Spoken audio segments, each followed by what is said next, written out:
সেই স্বাদ, এত স্বাদ কে অন্যের হাজবেন্ডের জড়ায় ধরা। শরীফুল রাজ পরিমণিটা সাইরা দেওয়ার পর থেকে পরিমণি দেউলিয়া হয়ে ঘুরতেছে, যেখানে সেখানে মুখ দিচ্ছে, এ দুধের বাড়িতে মুখ দিচ্ছে, এ দুধের বাড়িতে মুখ দিচ্ছে, যেখানেই পাচ্ছে সেখানেই মুখ দিচ্ছে চিত্রনায়িকা পরিমণি। শরীফুল রাজের অভাবটা যেখানে সেখানে গিয়ে দূর করতেছেন পরিমণি। শেষ পর্যন্ত তিনি শাকিব খানকেও ছাড়লেন না, শাকিব খানকেও তিনি খেয়ে দিলেন। তো পরিমণি আপু, অন্তত আপনার শাকিব খানকে ছাড় দেওয়া উচিত ছিল, কারণ শাকিব খানের অলরেডি দুইটা ওয়াইফ আছে। আপনি বেছে গুছে এমন একজন মানুষকে খেয়ে দিলেন যার কিনা দুইটা ওয়াইফ এবং দুইটা সন্তানও আছে। তবে আমার পরিমণির জন্য খুবই খারাপ লাগতেছে, পরিমণি শরীফুল রাজ না থাকার অভাবটা যাকে পাচ্ছে তাকে দিয়ে দূর করাচ্ছে এই জন্য। তো পরিমণি আপু, আপনি এইভাবেই শাকিব খানকে খেয়ে দিলেন, আচ্ছা এরপর কাকে খাবে? তো যাই হোক ভাই ব্রাদার, বুবলি, শাকিব এবং অপু বিশ্বাসের মাঝে নতুন করে আরেকটি নাম অ্যাড হয়ে গেল, সেটি হচ্ছে পরিমণি। পরিমণি পাচ্ছে না আর একা থাকতে, আর পরিমণিকে কেউ টাইমও দিচ্ছে না, তাই শেষমেশ শাকিব খানের গলায় ঝুলে পড়লেন। কারণ পরিমণিকে একমাত্র বেনিফিট দিতে পারেন শাকিব খান, শাকিব খান ছাড়া পরিমণিকে আর কেউ বেনিফিট দিতে পারবে না। তো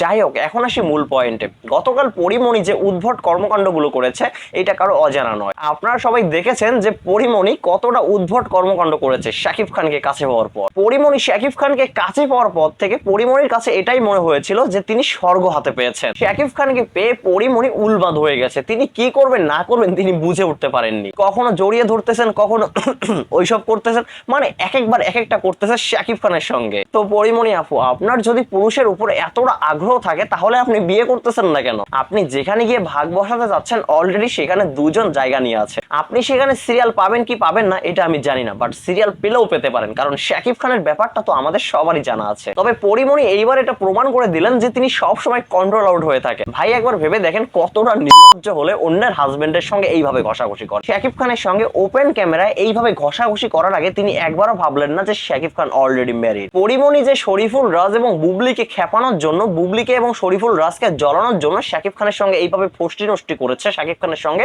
এইভাবে ঘষাঘষি করেছে, শাকিব খানকে যে এইভাবে জড়িয়ে ধরেছে, এটা কিন্তু আমরা সবাই জানি। বাট আমি আমার আগের ভিডিওতেও এটা বলেছি যে পরিমণি যদি এমনটা মনে করে থাকে তিনি এই ধরনের কার্যকলাপ করবে আর শরীফুল রাজ এবং বুবলি জ্বলবে। তো পরিমণি আপু, আপনার এই ধারণা সম্পূর্ণরূপে ভুল। আমি শরীফুল রাজের ব্যাপারটা জানি না, বাট বুবলি, বিশেষ করে বুবলি এইসবে তোয়াক্কা করে না। শাকিব খানকে কে খেয়ে দিল না দিল, শাকিব খানের সঙ্গে কে ঘষাঘষি করলো না করলো, এইসব বুবলির চোখ খুলেও দেখেন না। বুবলি 24 আওয়ার্স তার কাজ নিয়ে বিজি থাকেন। তবে বুবলি এইটুকু বিশ্বাস রাখেন যে শাকিব খান তার কাছে একদিন না একদিন ফিরে আসবে। হ্যাঁ, এটা আমরাও বিশ্বাস করি। শাকিব খানের এখন ভালো সময় চলতেছে, তাই শাকিব খান শবনম বুবলির কথা ভাবতেছে না, বাট শাকিব খানের যখন খারাপ সময় আসবে তখন শাকিব খান ঠিকই শবনম বুবলির কথাটা মনে করবে। সেই দিনটারই অপেক্ষায় আছি আমরা। তবে পরিমণি আপু, একটু ঘষাঘষি কম করে কইরেন, তা না হলে তৃতীয় নাম্বার সন্তানটা আপনার হতে পারে। আপনি যেভাবে শাকিব খানকে ইমোশনাল করে দিচ্ছেন, তবে আমার শাকিব খানের উপর ফুল কনফিডেন্স আছে শাকিব খানের তৃতীয় নাম্বার সন্তানটা খুব শীঘ্রই আসতেছে। তো যাই হোক ভাই ব্রাদার, এই ঘষাঘষি আপাকে নিয়ে আর কিছু বললাম না। তো ভাই ব্রাদার, ভিডিওটা এই পর্যন্ত।